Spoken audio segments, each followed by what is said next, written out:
starting meeting and our deputy sign बनता था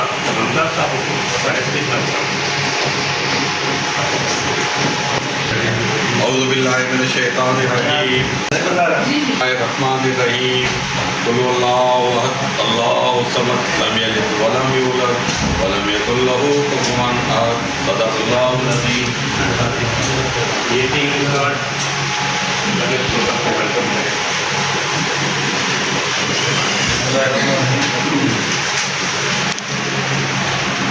मैं तमाम PMA सिंध के तमाम councillors and president general secretaries को इस प्रोग्राम अपने मीटिंग में वेलकम करता हूँ। और कुछ दोस्त अभी बाकी हैं, इंशाअल्लाह ताला तो प्रोग्राम को हम स्टार्ट करें, काफ़ी टाइम हो गया। हम सबको सबका शुक्रिया करें। PMA जामसर के दोस्त जिन्होंने ये होस्ट किया है first of all we are grateful to them. बड़ी मेहरबानी से तव्हां होस्ट कयो नी थोरो आया थे और शायद दोस्तन कुछ तो कंसिडर सेटिंग कई है अॼु सेरेमनी की को होस्ट नजर तो कराया था जी साईं दोस्तन के वो डॉक्टर साहब मीनू तो हैदराबाद जो हो ना, हैदराबाद की हुई ना मीटिंग। हाँ सर आप बिल्कुल वो कैंसर थी थोड़ा बिल्कुल अगर वो थोड़ा ब्रेक किया है। हाँ बिल्कुल मां ब्रीफिंग में जनरल सेक्रेटरी प्रेसिडेंट साहब ये असां वेठा हुआसीं गॾु पोइ असां वरी हिकिड़ो विच में जेका प्रोफेशनल जे नाले सां PM जे नाले सां वरी असांजी हैदराबाद जी अध्यक्ष मां थी वई साईं खां वधीक हाणे असांजी PM हैदराबाद में मीटिंग कराई इन करे पोजीशन अहिड़ी न हुई जो असां मीटिंग कयोसीं हुन सूरत में थोरो प्रोफेशनल सूरत में हैदराबाद में छा थी और या फिर दोस्तनि गांव के कोई दोस्तनि था चई असां मीटिंग कई था शिफ्ट कराए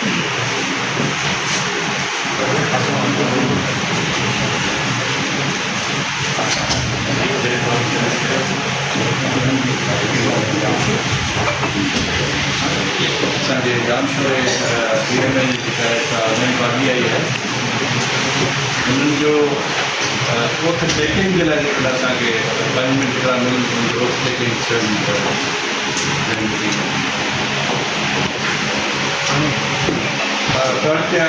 इंट्रोडक्शन दोनों में Mohammad Rafiq Begum joint secretary PMA Punjab में doctor Durgal Jha vice president PMA doctor Mohammad Umar Khan president लेकर पास, doctor Abdul Hari general secretary PMA, अच्छा प्रताप पेट्रोल से doctor Mohammad Raza Pawan joint secretary PMA Jamshoro. Doctor Anila Thakur vice president female side district Jamshoro. Doctor Lalit information secretary district Jamshoro. Doctor Krishna Jain finance secretary PMA Jamshoro. और Prakash PMA, doctor मखतूम Naeem PMA Jamshoro. Doctor Mohammad Iqbal PMA करोड़ Khan, doctor Ismail president PMA Karachi. Doctor Murad खेलों के doctor Shahid नाम से general secretary PMA Karachi, doctor Niaz Thakur PMA doctor Zameer Hussain दुनिया PMA Hyderabad general secretary PMA Hyderabad, doctor Wazir Malik Sharaf PMA।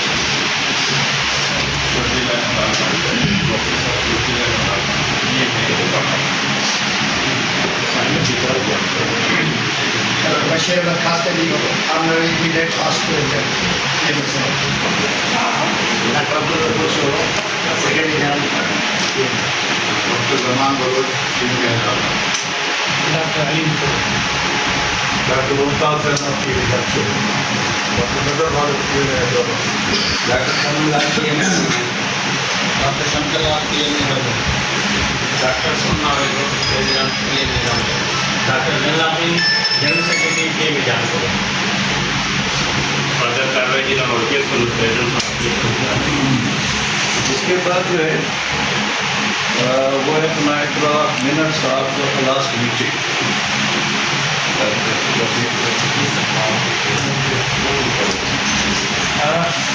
Last minute meeting जब page आहे तो आप देख लीजिए Minutes of the meeting. The Financial Council meeting of the Pakistan Medical Association was held in 21/12/8 Syed Abdullah Shah Institute of Health Sciences, Seven Sharif. The meeting commended with the recitation of verses from the Holy Quran by Dr. Rashid. Dr. Mohammad Rafiq had then read out the minutes of the previous meeting, which was held on 28/10/2025 Hyderabad, Gymkhana, Hyderabad. Therefore, Dr. Kashif and Dr. Ismail presented the condolence remarks of Professor Dr. Azim Armani Saab, which was also endorsed by Dr. Bashir Ahmad Saab. Dr. Ismail proposed that the PMA office at Hyderabad will be firmly activated so that all the administrative matters related to association and the welfare of the doctor may be effectively made from there. He further proposed that also be conducted at Hyderabad office. The proposal was well received by all the members. Dr. Jaypal proposed that the lady doctors should be encouraged to attend meetings to ensure their active participation and meaningful contribution toward the welfare of doctors. Members appreciated the proposal. Dr. Rajkumar Saab proposed that all future meetings should be scheduled in consultation with all the members so facilitate their convenience and ensure effective resolution of important matters through collective participation. Subsequently, all the various associations were elected unopposed. It is pertinent to mention that Dr. Rafiqul Hassan Khokhar Saab withdraw his candidature in the favor of Dr. Dayali for the position of elected President PMSN. Dr. Abdul Khushur Saab, along with other members, praised the transparency and fairness of the election process and extend special appreciation to Dr. Bashir Ahmad Qasiri for performing his election duties in commendable manner. Dr. Agata Saab congratulated all the newly elected office bearers. Finally, the newly elected general body took oath and formally assumed their responsibilities hosted by Chancellor Dr. Aslam Narija Saab welcomed all the members and participants. A significant members and office bearers participated in the meeting and they shared the valuable suggestions and views. The meeting conducted with a vote of prayer. Thank you, sir.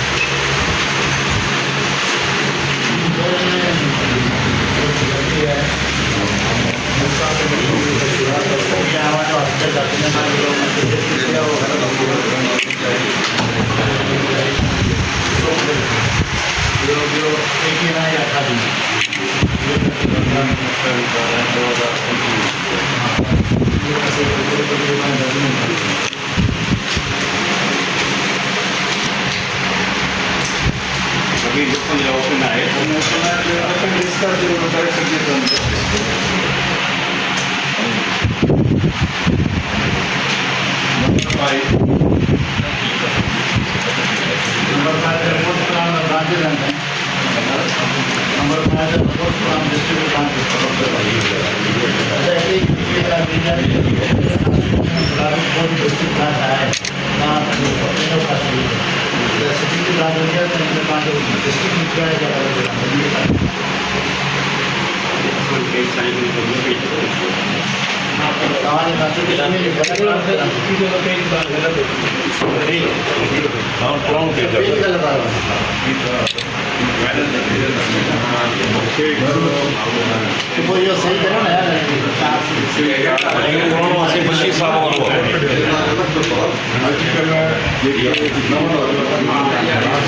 Harassment ऐं सुसाइडनि जा different colleges ऐं universities में त उन्हनि ते सख़्तु दोस्त जो छा रायो आहे करंट इश्यूज़ इन जे अने त इहो ई आहे त मुंहिंजी तरफ़ां इहो आहे त बाबा इहे इशू आहे जिन ते जेतिरो असां ॻाल्हाए सघूं जेतिरो असां गवर्नमेंट खे फॉर्वड करे सघूं उहो वधीक करे छा आहे कि इहे इशू असां ॾाढा मथे पिया आहिनि डिस्कशन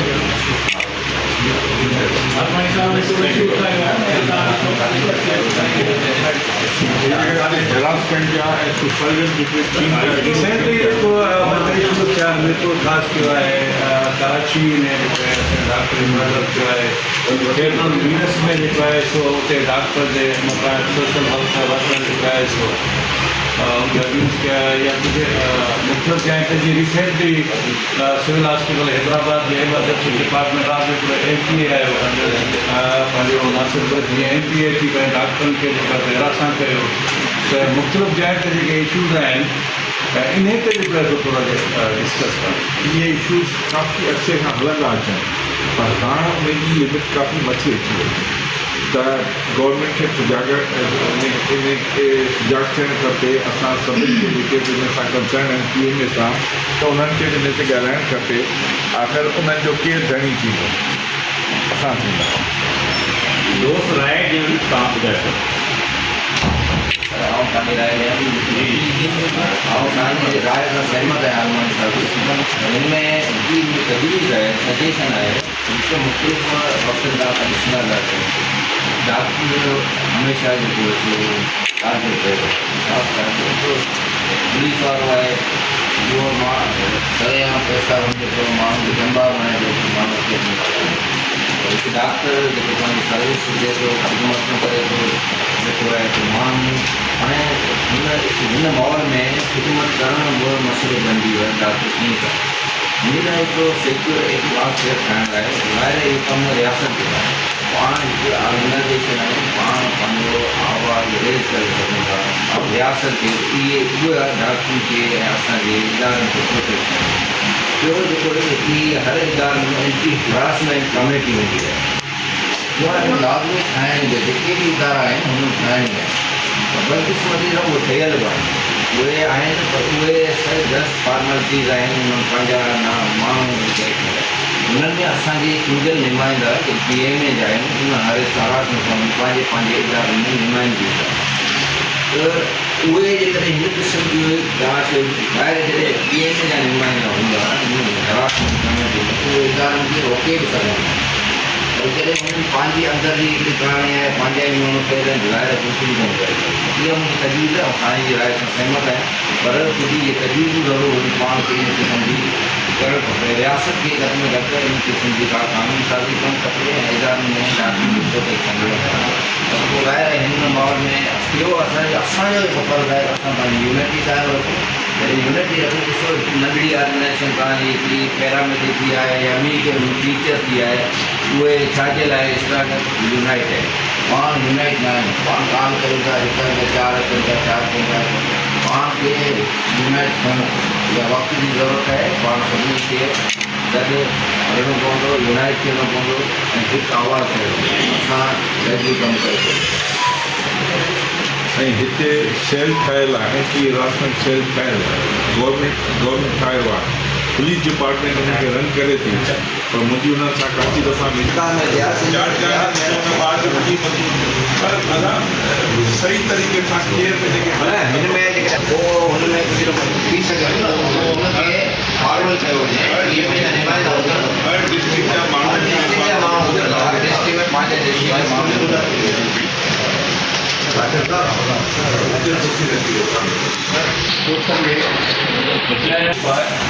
मतलब इंस्टीट्यूट में डॉक्टर की ठहियल आहिनि हिन अलावा जेको डिस्ट्रिक्ट वाइज बि ठहियल आहिनि सभु ठहियल आहिनि लेकिन हिकिड़ी वॾी बदकिस्मती इहे थिए थी असां डॉक्टर खां जेको बि थिए थो असां सभिनि खां पहिरीं पंहिंजे डॉक्टरनि खे ई कंडेम था कयूं तव्हां ॾिसो को बि मसइलो थिए थो त ॿिया पंहिंजा बिना सोचे सम्झे शुरू थी वञनि था तव्हांजी दफ़ा हिकिड़ी सुठी कोशिशि कई की तव्हां विया हुते ऐं तव्हां महसूसु कयो की छा पुछा करणु खपे की छा थियो आहे पुठियां हिकिड़ो त पाण खे ज़रूरी आहे की पंहिंजी हर शइ में बॉडी ठहियूं पियूं आहिनि पोइ पंहिंजे जेको बि कुलीग का थिए थो हुनमें हाणे हींअर बि जेको आहे कराची वारो जेको वाक़ियो थियो हुन में ॾिठा की जेको आहे 4-4, 6-6 डॉक्टर मुश्किल का आहिनि किथे त हिकिड़ो डॉक्टर आहे ॿिया माण्हू आहिनि एहतजाज पिया करनि असां छो कोन जॉइंट में कंदा आहियूं उन शइ में हींअर वॾे पैमाने ते ॾिसणु पिया अचे उन शयुनि खे त इन करे मुंहिंजी सलाह इहा आहे की जेको बि वाक़ियो थिए थो उन ते असांखे यूनाइट थियणु खपे ऐं पाण में त पहिरीं गॾु थियूं था असांजी पीएम में जेको आहे हिकिड़े ॿिए जे ख़िलाफ़ु बयानात ॾिए थी कि बाबा ही वाक़ियो ही डॉक्टर ग़लति करे छॾियो करे त ॿियनि माण्हुनि खे अलाए मौक़ो थो मिले वञी रहनि हिन करे हिन शइ खे उनजे करे असां वीरपुर ख़ासि वियासीं असांजे नंढड़ी जे कॉन्डोलेंस लाइ वियासीं त उते जेका आहे सो असांजो प्रेसिडेंट असांजी ब्रांच वीरपुर ख़ासि ऐं जनरल सेक्रेटरी गॾु हुया त पोइ असां सेक्रेटरी जो पार्ट असांजो असां वरी उन जे जेका आहे सो इदारे जा जेके हेड जी ख़्वाहिश हुई उनजी पंहिंजी ख़्वाहिश हुई हेड सां बि असां मीटिंग कईसीं ॿई पासा ठाहीसीं त इहो तव्हां बिल्कुलु बाज़ारि जेको हिकिड़ो पासो जॾहिं अॻिते हुन मां थी बजे जीअं वाक़ई ॿई पासा ॾिसणु खपे ऐं ख़ासि तौर ते इदारा जे लोकल दोस्तनि ते फर्ज़ु आहे त पहिरीं उहे एक्टिव रोल प्ले कनि पहिरीं उहा शइ ॾिसी वठनि सभई त आख़िर हक़ीक़त छा आहे उन खां पोइ जेको ॿाहिरि दोस्त वेंदो आहे हाणे जेकर असां डायरेक्टली जेकर वञूं हा उते ऐं असां प्रेसिडेंट जेकॾहिं जनरल सेक्रेटरी असां हुनजे वीरपुर ख़ासि दोस्त न वठूं पंहिंजे तरफ़ां त को मौक़ो में मिलिया अचूं इन जे करे असांजो पंहिंजो वाइस प्रेसिडेंट सां टीम में हिन जो गॾु आहे लोकल आहे सभु हिननि खां ई मौक़ो खपे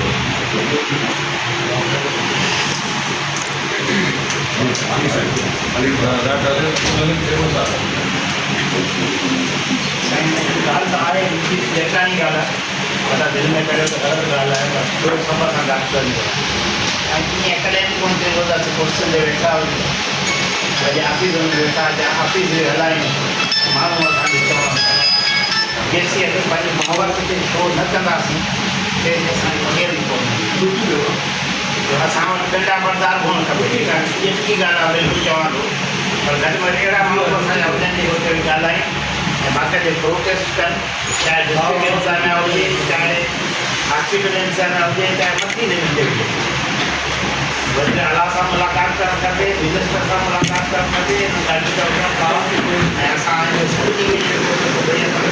सिक्योरिटी प्रोवाइड कई ऐं असांजा पंहिंजा जेके बि यूनिट आहिनि उन्हनि खे असीं जेको स्ट्रॉन्ग करियूं उन्हनि खे सपोर्ट ॾियूं ऐं उन्हनि सां विज़िट करियूं असांजो पीए में ख़बर ई कोन्हे त किथे यूनिट असांजो आहे कोन्हे असांजा कहिड़ा माण्हू आहिनि कहिड़ा कोन्हे कोई तो ख़बर पवे थी बाबा आहे बाक़ाइदगी सां हिकिड़ो प्लान ठाहियो हफ़्ते ते 15 ॾींहं महीने में को हिकिड़ो दफ़ो हर ज़िले में वञो उते पंहिंजी मीटिंगूं करियो पंहिंजी यूनिटनि खे डेवलप करियो ऐं उन्हनि खे बि इहो प्रोटेक्शन त भई तव्हां त सुभाणे कुझु थींदो न स्कीम ते तव्हांजे लाइ कुझु कंदासीं ऐं जेको कुझु ते करे थो उन ते पंहिंजो एक्शन कयो वञे इहो ख़बर पवे त असां पूरी नज़र अचे इन जे लाइ थोरी मां तव्हांखे वापसि कयां त असांजी उनजी थोरो एमरजेंसी में हिकिड़ी मीटिंग थी जंहिंमें असांजी इलेक्टेड जनरल दयाली साहिबु अचे थी रस्ते में उहा आई डॉक्टर असांजो रशीद लाकेश साहिबु हुयो असांजी असां डॉक्टर साहिबु कोन थी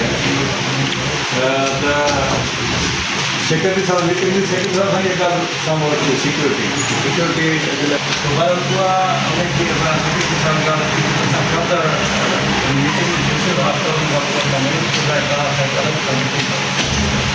तो उनमें असां हिन मीटिंग खां पोइ टाइम जल्दी वठी कोशिशि बि न थी पाइनि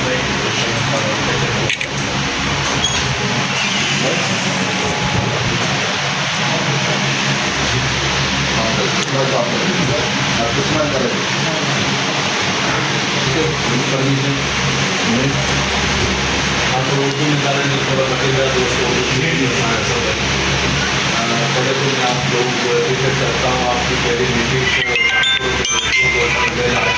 प्रोग्राम की भी भेजी थी और आप मीरपुर पास गए ये बहुत अच्छा इनिशिएटिव है क्योंकि हम यूनाइटेड है आपको ये है कि हम एक प्लेटफार्म पे चलना चाहिए जो हमारी जो भी इंसिडेंट होता है उसका जो बेसिक जो हमारी उस डिस्ट्रिक्ट की जो एम है उससे हम कोऑर्डिनेशन करके जो फिगर इफेक्ट्स है जिस डिस्ट्रिक्ट में हो रहा है वो हमें बताए उसके बाद PMLC पॉलिसी बनाए वो सब हम उसको फॉलो करें और प्रोटेक्शन स्ट्रांग करना चाहिए और मेरे ख्याल में जब हम यूनाइट होकर स्ट्रांग मैसेज नहीं देंगे तो हमारी बात नहीं सुनी जाएगी transplant committee head of institute बनाते हैं इंटरनल इंक्वायरी में वो अगर एडमिनिस्ट्रेशन का वो मेल बनता है तो उसको प्रोटेक्ट किया जाता है क्योंकि कमेटी उसकी बनी हुई है तो उसके खिलाफ कौन बोलेगा वो इंटरनल इंक्वायरी जो पहली होती है वो चली जाती है तो हम जो इस पर कहेंगे कि न्यूट्रल लोगों का भी इस पर होना ज़रूरी है मतलब मैं पीएमए का नुमाइंदा भी मैं एग्री करूँगा कि पीएमए नुमाइंदा और लोकल स्ट्रांग होना चाहिए, क्योंकि हरासमेंट और ऐसी कमेटी हो जो हमारे इदारे के लोग जो ये इंसिडेंट्स हो रहे हैं, स्टूडेंट्स हो रहे हैं, इनमें इतना डियर होना चाहिए कि वो चले जाएं, उनको रेस्पॉन्स मिले। वो जब चले जाएंगे अपनी कोई बात बताने के हरासमेंट में, तो उनको ये डर लगेगा कि ये हमारे साइड इफेक्ट्स इससे और ज़्यादा होंगे। तो इतनी स्ट्रॉन्ग बॉडी होनी चाहिए कि बोर्ड लोग उनमें ऑनेस्ट लोगों को होना चाहिए जो बात कर सके, तो न्यूट्रल हरासमेंट कमेटी होनी चाहिए। एक तो ये होगा। दूसरा, जब भी कोई बात होती है तो हम सब मिलकर एक ही आवाज़ में आवाज़ करें। एक ब्रांच देती है तो मेरे ख्याल में हर ब्रांच अगर अपना देंगे तो हमारी 20-22 प्रेस कॉन्फ्रेंस हो जाएंगी, तो ये मैसेज अच्छा जाता है। आजकल सोशल प्लेटफॉर्म में अब 2-3 ब्रांचें देती है, उसके बाद फाइनल हम फॉलो करते हैं आप लोगों को। जो आजकल हमने एक पॉलिसी बनाई आप है तो सिंध का हम कहते हैं कि पहले आप एक पॉलिसी बनाएं, हम उस सबको फॉलो करें। हम चाह रहे हैं कि हमारी सिंध मजबूत होगी तो हमारी सब ब्रांचें मजबूत होगी। उसमें जितनी सपोर्ट चाहिए आपको, जो आप कार देंगे उस पर सबको अमल करना चाहिए और कॉन्टेक्ट में रहें और एक ही हमारा मोटिव होना चाहिए, क्योंकि हम बहुत स्टूडेंट्स के इससे हो रहे हैं, सुसाइड हो रहा है, रोड पे हमारे डॉक्टर्स भी आ रहे हैं, 5-10 दिन हमारा एहतजाज होता है, हम फॉलो अप नहीं करते। फॉलो अप एंड तक हम नहीं करेंगे, एक दो को सजा नहीं मिलेगी। 15 दिन हमने एक बात की, उसके बाद दूसरा इंसिडेंट हो गया, फिर हमारी बात खत्म, वो बेचारी फैमिली जो है वो डिस्टर्ब हो जाती है। डॉक्टर मर्डर हो रहे हैं रोडों पे, शहरों में स्टूडेंट सुसाइड्स कर रहे हैं। कि मेरे ख्याल में हम देखो वो ट्रेड यूनियन तो नहीं है हम रोड बंद करके ये बैठ जाएंगे, हम डॉक्टर हैं उस पर रहते हुए हम अपने प्रोसेस प्रेस कॉन्फ्रेंस के प्ले कार्ड लेके जा सकते हैं, रोड हम बंद नहीं कर सकते हैं। हॉस्पिटल्स में हम नहीं चाहते हैं कि उस स्टेज पे आएँ तो हॉस्पिटल बंद होती है, बेचारा पेशेंट सफ़र करता है, स्टेशन को उसका कुछ भी नहीं होता, वो एंड स्टेज होता है कि हम वो भी करना पड़ता है। तो मेरे ख्याल में हम यूनाइट हो जाए, दिल में बुग़्ज़ निकाल दें और अप्रिशिएट करें। आपको हम स्टैंड देना चाहते हैं, क्योंकि आप स्ट्रांग होंगे, हमारा मैसेज पॉजिटिव जाएगा, तो हम सब उसको फॉलो करें। तो मैं समझता हूँ हम सब ब्रांचें मिलकर आपके साथ कोऑपरेट कर रहे हैं, आपका हुक्म होगा, जहाँ भी कहेंगे हम वहाँ पर हम इसीलिए तो हमारी कोशिश ये है कि ब्रांच एडिशनर हो, वो हमें कुछ बताए कि हमारे ब्रांच में ये हुआ है, बताए कि हम उनसे पूछें।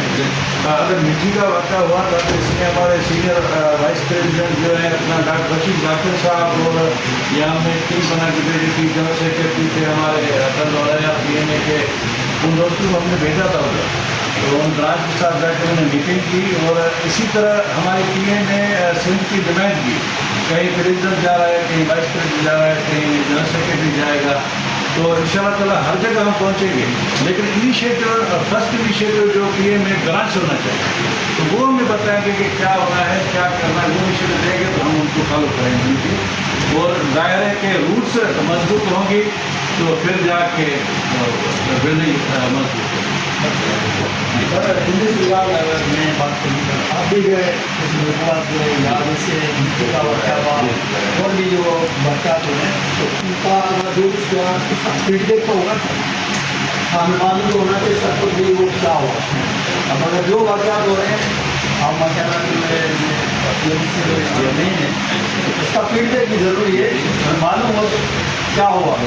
ये लोग सबको मालूम होना चाहिए कि अगर जाने के बाद हुए सामने ये लोग आपके हमें बताएंगे।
डॉक्टर जन्नत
Respect the Constitution respect the Constitution of the organization of the organization and follow the Constitution's guidelines. the Constitutional guidelines.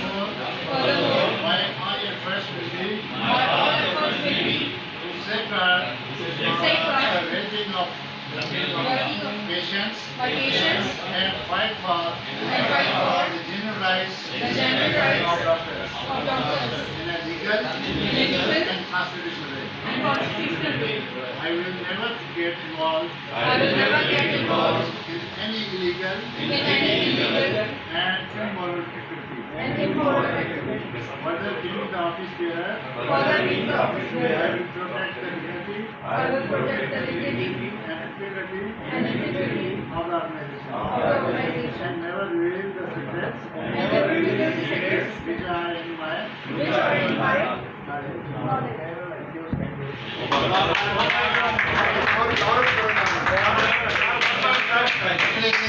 तान बिल्कुल डॉक्यूमेंट है ये इंदर साइन करे तो हम अपने नालो रखना doctor Mohammad Raza Pawan joint secretary PMA district Jamshoro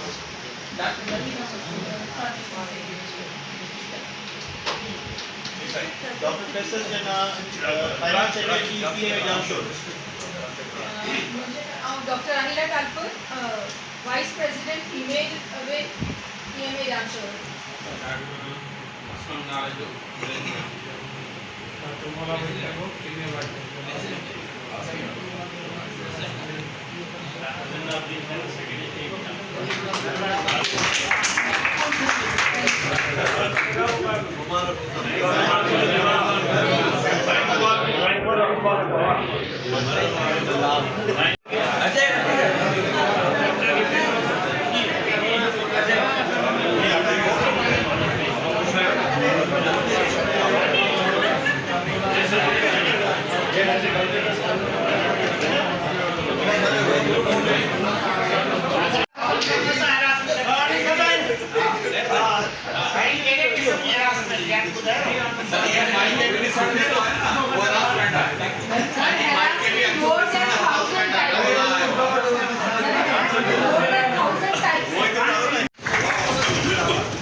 ज़माने में हिकिड़ी ॻाल्हि हली हुई उते हिकिड़ो हुन जो माण्हू रखे थो जेके पघार ॾींदो उहो डेली 5 बजे खां वठी राति जो 8 बजे ताईं वेहंदो असांखे जेके बि ब्रांचुनि में मसइला थींदा हुआ असां उते वञी वेहंदा हुआसीं के पेपर ख़बरदार वठंदासीं हाणे इहा शइ जेका दोस्तनि में मिसअंडरस्टैंडिंग पैदा करे पई इहा मिसअंडरस्टैंडिंग ख़तमु करणु सर 1989 में न शायद 5 खां 8 इन करे वेणो पवंदो हूंदो तॾहिं असांजे WhatsApp कोन मोबाइल कोन जेका ॻाल्हि आहे अॼुकल्ह असांखे नथो पए 5 खां 8 sir access on the tips अची वई आहे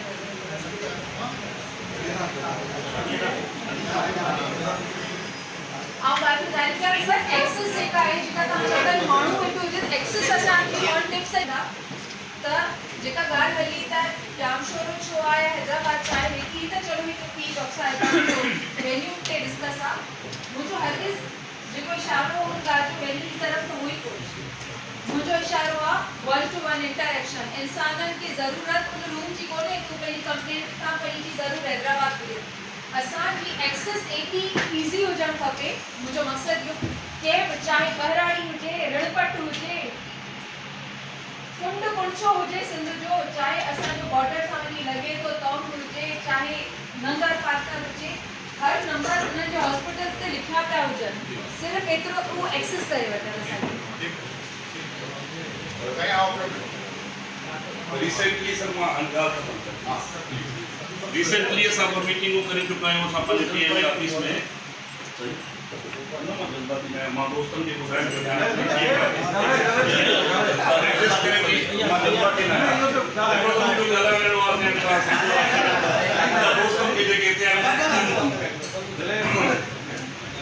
मसलो इहो आहे त असां 2-5 मीटिंगूं हाणे करे चुका आहियूं पंहिंजे हैदराबाद रीजन में। हैदराबाद जूं रिसेंटली कंडोलेंस करे चुका आहियूं। ऑफिस असांजी खुली रहे, तव्हां हफ़्तो छॾे कंहिं बि महिल अचो, तव्हांखे असां ऑफिस विज़िट करे था सभिनी खे प्रोग्राम बि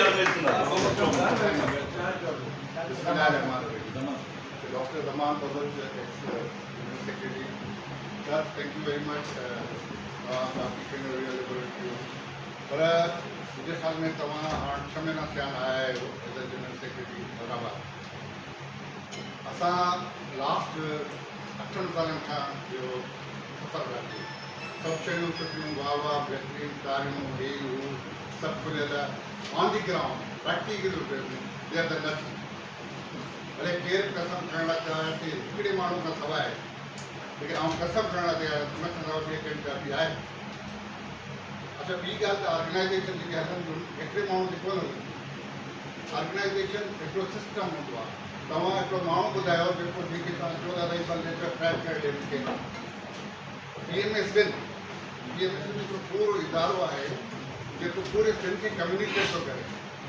तव्हां अॼु चओ था, अॼु कुझु चवंदा तव्हां चओ था तव्हांखे हिमायत चाबी असांखे ॾियो चाबी। हिन ते 8 सालनि खां असांखे झगड़ो हले पियो ऐं हू ॾियण लाइ तयारु न आहियूं ऐं न लिबरल थियनि था, न असांखे ॾियनि था, न असां बि उनखे ॾिसी डिसाइड थींदा वञूं। तो महिरबानी करे इहो छॾियो त PMS सिंध हैदराबाद जी ऑफिस आहे पर इनफेक्टिव आहे, इनएक्टिव आहे। उन में तव्हां ॿुधायो त पोइ तव्हांखे DC रखियल आहे, केॾा तव्हां ख़त लिखो था या करियो था। हाणे तव्हां हिकिड़ी ॻाल्हि ॿुधायो, ऐं जनरल सेक्रेटरी रही चुको आहे। हिकिड़ो दफ़ो चयो त तव्हां कंहिं मूंखे कॾहिं इंफॉर्म कयो त तव्हां अॼु मीटिंग आहे, इहो बि छॾियो। तव्हां हिकिड़ो दफ़ो 2 दफ़ा इलेक्शन तव्हां ॿुधायो आहे त असां इलेक्शन करे चुकिया, कीअं थी आहे, नॉमिनेशन कीअं थी आहे, कहिड़ा पेपर रिजेक्ट थिया, इहे मूंखे सुवाल ऐं जवाबु ॾियो, तव्हां बिल्कुलु तयारु आहियां। बाक़ी PMS सिंध अॼु बि चए थी त हाणे सही साईं वटि चाबी वठी ॾेखारे ऐं ॾिठो आहे तव्हां, ऐं तव्हां असांखे कमु करणु ॾेखारियो, ऐं तव्हांखे बिल्कुलु तव्हां वॉलेंटियर बि कमु करणु वठी आहियां। Thank U. जनरल सेक्रेटरी साईं सां बिल्कुलु एग्री थो करियां। हिन खां पोइ आऊं ई जनरल सेक्रेटरी थियसि, मूं सां इहो ई वेदन थियो जेको साईं ॿुधाए चुको आहे। साहब ने ये कहा था कि PMS की ऑफिस नहीं कोई, और ये सारे दोस्त वहाँ बैठे हुए थे। भाई साहब भी थे, शोरो साहब भी थे, सब बैठे हुए थे जिन्होंने ये बोला कि PMS की ऑफिस नहीं। अच्छा, पहली गाल याद है मुझे सामने एजेंडा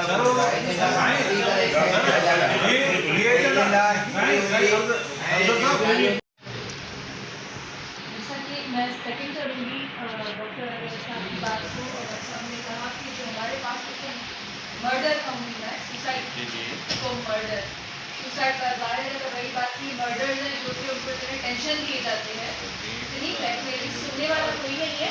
फिर जैसा कि अभी डॉक्टर साहब ने कह दिया था, उसने कहा मेरी इज्जत जा रही है, मेरे घर वाले मेरे बेटा क्या सोचना उससे सुसाइड कर दिया, शायद प्रूफ हो जाए कि जान से बढ़ के कुछ नहीं, मैं मतलब गिल्टी नहीं था, इसको अपनी जान दे के साबित करना पड़ा, क्योंकि बात पे कोई यकीन नहीं करता ना। पैरामेडिक उसको इतना स्ट्रॉन्ग थे कि वो मतलब उसको पता था मेरी बात पे यकीन नहीं करेगी जब तक मैं जिंदा हूँ। इसके अलावा आप देखिए आए साल एग्जाम होने वाले हैं, हमारे पास करीब ड्रम से जो खबरें पहुँचती हैं और जगह पे भी होती हैं, सुसाइड वो भी एक मर्डर का फॉर्म है। आप लोग ने अगर पीरियड फिल्म देखिए, इतना प्रेशराइज किया जाता है, हर लड़की या हर लड़का नहीं बता सकता उसके साथ क्या मसला है। ये चीजें कब रुकी, चलती आ रही है। आजकल तो मीडिया का दौर है, समझ नहीं आ रहा। वही बात हम साहब की मर रहे हैं, हम सब ताज़ियती नोट्स डाल रहे हैं, खबर देखिए इन्ना लिल्लाहि व इन्ना इलैहि राजिऊन लेक्चर टाइप किया, उसके बाद वहाँ पे हुआ क्या, एक दो मीटिंग का पता चला ताज़ी की कलाम कमेटी में आखिर में हुआ क्या और नहीं पता चलता। कल्प्रिट्स के साथ क्या होता है नहीं पता चलता हमें। कल को वो डॉक्टर थे, कल को डॉक्टर रजा हो सकता है, मैं हो सकती हूँ। एक पॉइंट तो ये कि फीडबैक होना चाहिए, चाहे क्वार्टरली बेसिस पे करें, मंथली पॉसिबल नहीं है, आई नो। आप लोग भले फिजिकली ना जाए, जैसे डॉक्टर साहब ने कहा कि आए नहीं चले, हम इस दौर में रह रहे हैं, टाइम बहुत कीमती है, ऊपर से पेट्रोल प्राइसेस है, हम लोग मीटिंग्स भी तो करते हैं ना Zoom पे। हर डिस्ट्रिक्ट से जो इलेक्टेड सीनियर्स हैं वो आपस में क्वार्टरली या मंथली करें कि ये इशू है। एक और चीज़, हम पीएम बॉडी वालों को जब हम इन्वॉल्व होते हैं, आई स्वेयर हमें तब पता चलता है कि पीएम में रियल में एग्जिस्ट हमारे डिस्ट्रिक्ट में करता है। आप बहुत से हॉस्पिटल्स में जाए, बहुत से लोगों को नहीं पता कि मुझे कहाँ रब्ता करना है पीएम के लिए। या ये पता नहीं कि आप हर हॉस्पिटल, काफ़ी सारे डॉक्टर साहिबान बहुत सारे हॉस्पिटल से आते हैं, हम लोग जो प्रिवेंटिव साइड से डीएच ऑफिस, हम लोग हॉस्पिटल्स का विजिट करते हैं। अगर ये एक बैनर है कि बना के हर हॉस्पिटल पे लगा दिया जाए कि पीएम में अपने डिस्ट्रिक्ट का नंबर देके कि वहाँ पे किसी को कोई प्रॉब्लम हो, सिंधी में उर्दू में जो वहाँ का मीडियम बोला जाता है, लिखते कि बाबा जैसे डॉक्टर के जेको मसलो आहे, जैसे स्टाफ के जेको मसलो आहे, वो असांखे रिपोर्ट करके हैरेस करे। तो जो भी शिकायत है डिस्ट्रिक्ट का एक नंबर होना चाहिए यूनिफॉर्मिटी पे, और वो आपके पास व्हाट्सएप ग्रुप्स पे होने चाहिए। जो मसला आता है आपको पता लगेगा। हमें मसला कब पता चलता है, जो हम लोग यहाँ बैठे जब वो किसी अखबार की सुर्खी बनता है, सॉरी टू से, हमेशा फेसबुक पे खबर आ जाती है या उस डिस्ट्रिक्ट के तो पता चला फलानी अस्पताल में डॉक्टर मरी गयो, और फिर मशहूर होती है 2 से 3 दिन के बाद। वो पहले क्यों नहीं आया था डॉक्टर हमारे पास, उस बेचारे को पहले क्यों नहीं पता चलता कि कोई है जो मुझे भी सुनेगा। तो मेरे ख्याल से हम लोगों को इन हॉल से निकल के कम से कम पीएम को तो इतना वायरल करना चाहिए, उनके नंबर इतने वायरल करने चाहिए हर हॉस्पिटल में कि मुझे ये ना पता हो कि मैं इनको मसला बताऊँ कि ये गलत नहीं समझे कि वाकई फला बंदे के साथ मैंने हैरेस किया, कोई न्यूट्रल बॉडी जहाँ तक मेरी रसाई। तो हमें इन नंबर्स को वायरल करना चाहिए और हर हॉस्पिटल में पीएम के लिए हमें मेरे ख्याल से लगानी चाहिए। Thank U sir. डॉक्टर साहब की का मतलब देखो ना, हमारी सेंटर की ऑफिस ही नहीं है ना, तो डॉक्टर साहब ने बात की तो डॉक्टर बेचारा अगर मिट्टी का है वो कहाँ जाए कंप्लेन लेके। अगर पीएमएस समिति हम जामशोर की तरफ से, अब अगर बोलते हैं हम जामशोर में ऑफिस बना देते हैं पीएमएस समिति, हम हाजिर हैं जामशोर डिस्ट्रिक्ट क्या क्या लगे, अगर पीएमएस समिति हमने पीएमए जामशोर की प्लान, अगर आप बोले हम पीएमएस समिति जामशोर में ऑफिस बना दें, अगर आप केर जो पहले ऑफिस खाने कहाँ के जामचोर में ऑफिस ठाणी है, तो तव्हां जामचोर जी ऑफिस ठाहे छॾियो पंहिंजी, तव्हांजी पंहिंजी ऑफिस ठाहियो पंहिंजे चैप्टर जी। तव्हां कीअं था चई सघो त पीएमएस सिंध जी ऑफिस कोन्हे का, उहो एग्ज़िस्ट करे पई, हैदराबाद में आहे, असां मीटिंगूं कयूं न, हाणे असां ॿ कंडोलेंसियूं कयूं न। तव्हां हैदराबाद में वारनि छो न मीटिंग कई, 25 ते हैदराबाद में थी चुकी आहे। असां चाहींदासीं त ज़रूरु ॿियनि चैप्टरनि ते बि वञे। नंबर 1, इहा जेका मीटिंग जी ॻाल्हि थिए पई, असांखे कंहिं क़िस्म जी का इंफॉर्मेशन न आहे। असांजे रूल्स में लिखियलु आहे त परमिशन वठणी पवंदी आहे उतां जे डिस्ट्रिक्ट उन जे चैप्टर जी ऑफिस खां। असांखे को बि ॿुधायो न वियो हुयो कि थोरी रिनोवेशन पिया करायूं, उन रिनोवेशन ते जे करे ई तव्हां मीटिंग कंहिंखे पियो असां कंदासीं, असां करींदासीं। 28/2025 ते असांजी मीटिंग असांजे हैदराबाद चैप्टर में थी आहे, पीएमए मर्कज़ हुन ते असां ई ऑर्गेनाइज़ कईसीं, उहा थी बि आहे जैम खाना में। उहा लास्ट मीटिंग असां कई आहे, पहिरीं मीटिंग असां ॿिए कंहिंखे मौक़ो ॾियो, असां हाणे बि हाज़िर हुयासीं। असां हाणे बि चयोसीं पिए त 7 ॾींहं 8 ॾींहं पोस्टपोन कयो, पीएमए हाउस में कयो अची, ऐं उनजी रिनोवेशन पिया करायो, रंग वंग हले पियो, थोरी थोरी थी रही सर, उनजो एलसी बि कटराए चुका आहियूं असां। हाणे असां जीअं साईं वारा चवनि पिया सभई डॉक्टर न आहियूं न सर, लठ त खणी कोन बीहंदो न, को माण्हू किथे वञे, मजबूरी सां साईं आई आहे। सही वाली ॻाल्हि सर हिकिड़ी सेकेंड कंदासीं, सही वारी ॻाल्हि खे बि कई कंडोला कंदे बि ऐं दुनिया साहब जे बि कि तव्हांजी जेको आहे जेको सेंटर मीटिंग आहे पाइण वारी, वो क्वार्टरली हिकिड़े डिवीजन खे ॾियो न, या डिवीजन खे ॾियो या हुनखे ॾियो। मां तव्हांखे वाज़े कयां ॿ इशू हिकिड़ो इहो इशू हुयो त जेको सदाईं दोस्तनि खे हाउस कंदा आहे हाथ मांगे ठीक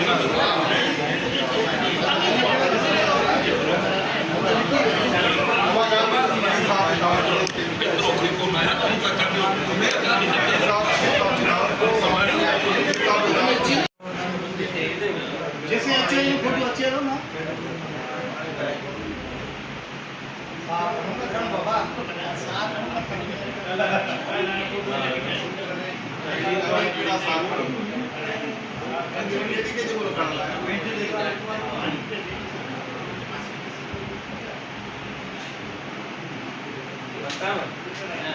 ठीक है